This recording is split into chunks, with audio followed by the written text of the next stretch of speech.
গত মাসেই ধুমধাম করে ৭ পাকে বাঁধা পড়েছেন রুবেল শ্বেতা। দেখতে দেখতে দাম্পত্য জীবনের ২ সপ্তাহ পার করে ফেলেছেন নবদম্পতি। ক্যারিয়ার সংসার দুটোই সামলাচ্ছেন রুবেলের নতুন বউ। এর মাঝেই সোশ্যাল মিডিয়ায় ভাইরাল দুজনের ফুলশয্যার ছবি। রিসেপশনে লেহেঙ্গা পরেছিলেন শ্বেতা। বাপের বাড়ি থেকে তত্ত্বে আসা ফুলশয্যার শাড়ি গায়ে জড়িয়েই যাবতীয় রীতি পালন করলেন নায়িকা।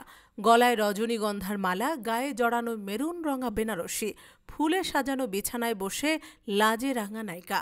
নীল রঙা পাঞ্জাবি আর চোস্তায় দেখা মিলল রুবেলের। বারাসাতের বাড়িতে শ্বেতা রুবেলের বেডরুমের ঝলকও ধরা পড়েছে ছবিতে।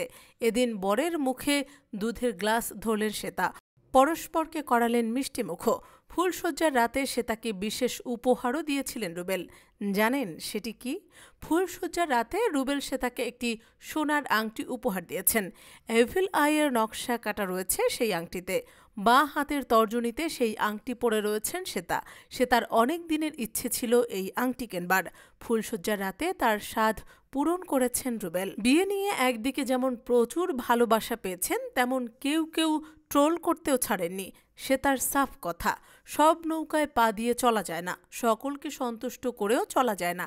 আমার কাউকে দেখানোর কিছু নেই। 1% খারাপ বলছে, বাকি 99% ভালো বলেছে, আমি তাদের কথা শুনব।